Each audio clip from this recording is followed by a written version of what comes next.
Welcome to Planet Subaru, one of the largest Subaru showrooms in the world, and the first powered entirely by the sun. Although we're not having much sun today. It's perfect all-wheel drive weather, but we're not going to talk about Subaru's symmetrical all-wheel drive in this video.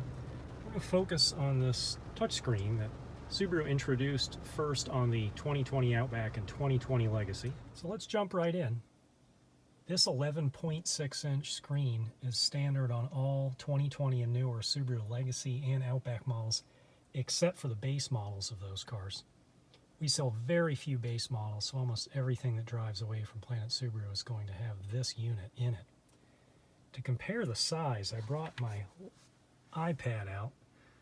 You can tell it's about the same width,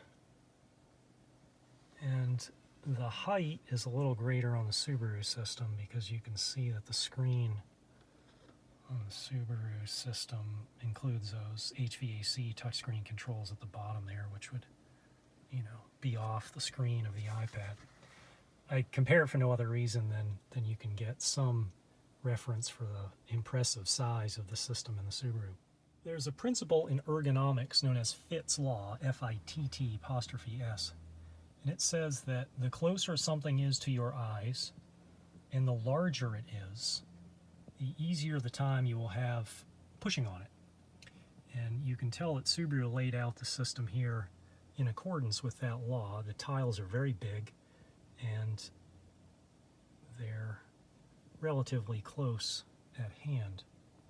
If you compare this to Tesla's system, for instance, Tesla's system is infamous for its very small tiles and for putting very important functions way down at the bottom here where you have to reach farther for them.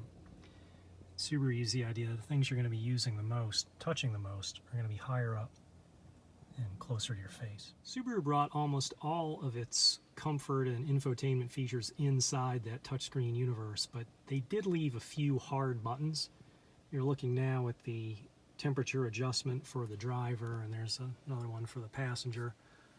Above that is the switch for the heated mirrors and rear window defogger. Coming back over, you see you can just push one button if you want to defog the front windshield. And of course we have a volume knob and a tune knob left. On the console there's just your parking brake switch and the front camera view, which we'll get to in a little while. Coming back though, there's another way you can go inside the touchscreen if you want to adjust the temperature, and I'll show you.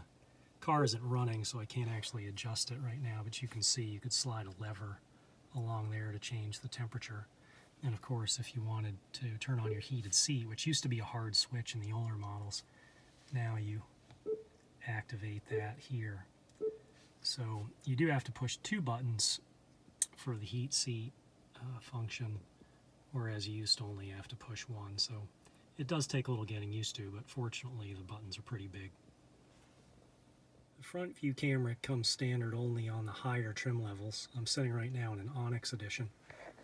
Push the button, you can see what it looks like on the screen. Just for illustration purposes, I put a jug in front of the car, which obviously you'd never be able to see in my garage were it not for that. Now, running over a jug wouldn't be a big deal, but if that were a bicycle or a child, you can see why it's a pretty neat feature to have if you're wondering what's in front of you. Subaru invested in two redundant processors in this system so that you don't have to wait a long time after touching a tile for the application to load. It's about as quick as an iPad.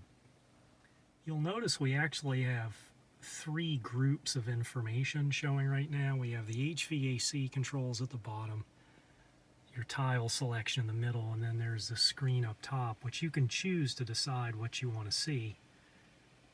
You can scroll through different options. Like I've got it set up right now to look at the angle, and that angle refers to the attitude of the vehicle pointing up a hill. If you're going up a steep hill like Lombard Street in San Francisco, that number is going to go up. We're right on the border of 1 or 2% in my garage, which has a gentle slope in it.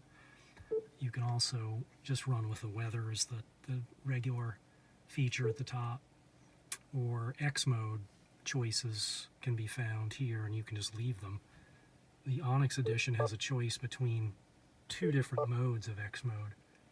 And I'm not going to go into a lot of detail about X mode here because I've done that in some of the other videos, but obviously this is where you choose. So let's jump into one of the other apps, one of the bigger ones here. We'll take a look at the map, which I really like. This car has navigation. Navigation isn't standard, and you can run the mapping function through CarPlay or Android Auto in any of the models. So you may not need this, but one of the beauties of the factory nav is that you get the big map, and this is obviously much easier to read than the smaller app that I'll be showing you on the Apple CarPlay or the Android Auto. So if we want to enter into a destination, of course we're going to choose Planet Subaru. We'll search that. We'll enter Planet Subaru.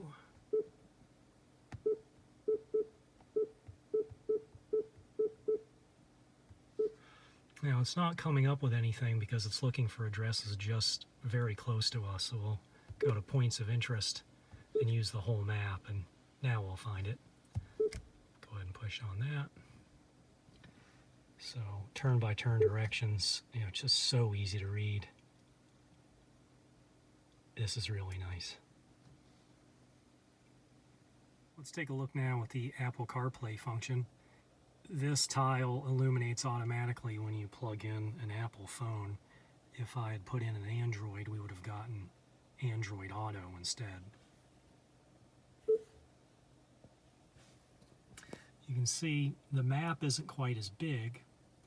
It's nice that no matter what model you get, even if you don't choose factory navigation, that you still have a mapping function, but you don't get that really big full screen effect.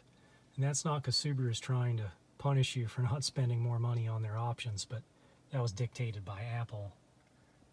So you can see the tiles aren't nearly as big. Like to go to music,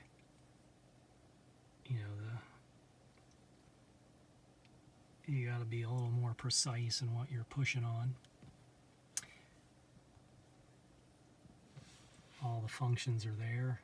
I want to look at my calendar or check out my podcast or even do messages. It has all the CarPlay functions that you'd expect. There's lots of cool stuff inside the car menu. Push that. So we can change the X mode settings here. And there we could do that at the top too, but we can also do it inside this screen. And we can turn on various eyesight functions.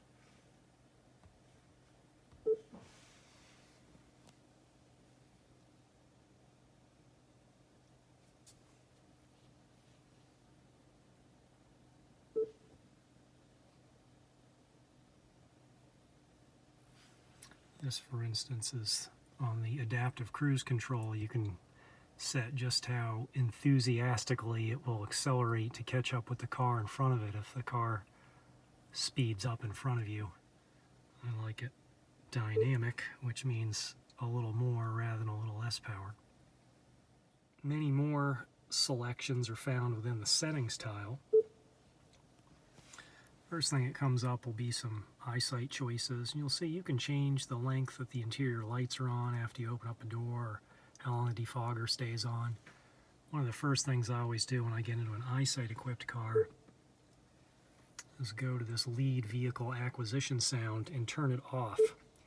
That's a beep that happens every time the adaptive cruise control system identifies a car in front of you, and I just find that I don't really need to know that the eyesight is locked on to a car in front of me or that it's lost sight of it. So this would be the place you do that. Visit Planet Subaru in Hanover, Massachusetts, and we'll give you all the time you need to learn all about these functions on a real car. And also, if you're too far away from us, please visit planetsubaru.com. It's the most highly trafficked Subaru dealership website in the world, and it is for a reason. We have tons of content about the vehicles and comparisons to other cars. You won't regret visiting. Thanks for watching.